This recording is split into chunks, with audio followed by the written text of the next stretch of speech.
You shouldn't have to pay for this, but call and get in contact with individuals that can help you quickly. You can always call the Urban League at 561-833-1461 and make an appointment. We're there. And Tony, if I could also add, individuals need to know that the stimulus package is going to help individuals whose mortgages are backed by Fannie Mae and Freddie Mac. So, but they also need to know if they do not have a Fannie Mae or Freddie Mae backed loan, their lender or servicer will still probably have workout options for them.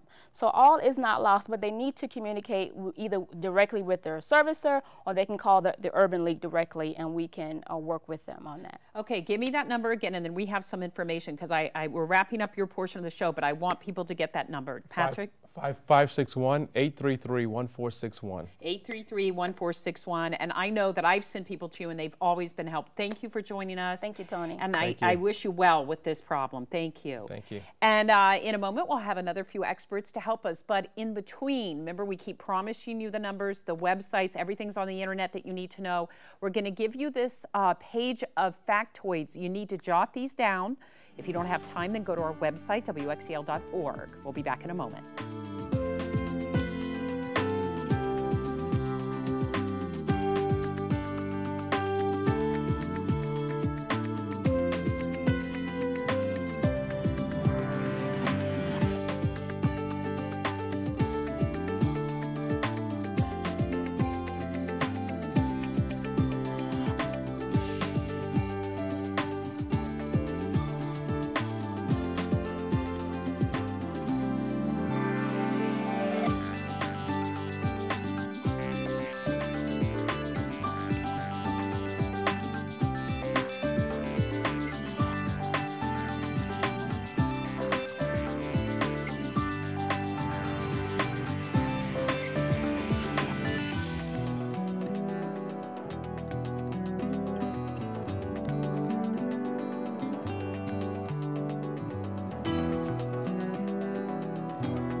Sherry Scarborough. She is with the Boca Raton Community, West Boca Community Council, which works with homeowners and management groups and neighborhoods, right? Exactly. We consist of 115 community associations in the West Boca area. And Deborah Ricks, you are with the Foreclosure Center. And boy, oh boy, you must be a busy woman these days. Yes, the nonprofit that that has collaborated with the city is Home Free USA. And now, before the program was only for residents of the city of West Palm, but we've broadened our rides, and now we're helping people from, say, Martin County down to Boca Raton. That is awesome. Now, tell me, when you say helping, are they physically coming in, getting counseling, getting some of the information that we heard, you know, the programs about in the last segment, and you're physically saying, here's the information, now you need to do this, this, and this? We get a lot of people who have actually been served by their lender. So we help them with formulating a letter to answer what we call the 20-day letter. They get a letter and they have to answer in 20 days. And then if they've progressed even further, there's an attorney that we work with who will help them to stay off the foreclosure. In other words, try to get a postponement or something until they can get a modification or something from their lender. And is it difficult? I mean, do they come to you at the kind of the last moment, or are people aware that you're there and they're getting the help before they get to that point? Some people are waiting to the last moment, but we have a lot of people that are coming because they know that they are spending their last dollar, and you know, next month doesn't look like it's going to be promising, or the month after they're at the end of their savings, so they need to get some help, and that's always the best thing to do.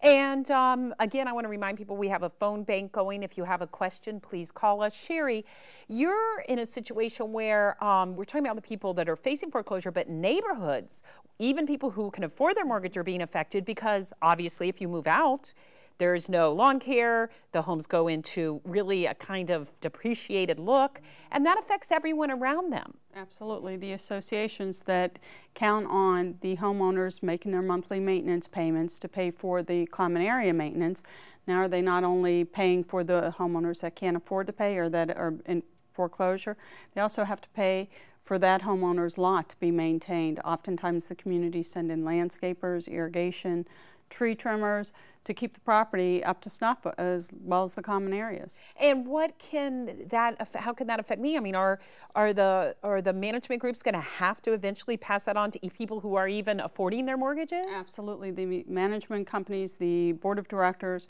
have included almost in every association a bad item or a bad line item on the expense report, and that of course affects everybody's maintenance assessment because you've got to pay for those that aren't paying, as well as your service providers. And although a homeowner is in foreclosure, they're not paying their maintenance, they're still receiving the same services as everybody else. So is there an overall kind of message to people? Are they, you know, kind of coming together? I know I read in one article that some neighborhoods are kind of on Saturdays saying, okay, we're going to go and cut this lawn and we're going to pick up this person's trash in their yard so that overall the neighborhood can look good. Absolutely. A lot of communities have set up committees that go in and they do that, and they at least keep the newspapers out of the lawn, because eventually, even though that home will eventually be sold through foreclosure, it will bring down the other neighbors' homes. And as the common areas become overgrown and the communities cut out services to the overall community, it devalues everybody's property eventually. Okay, I'm going to take a moment break here. We have another factoid that kind of talks about what Sherry has been talking about.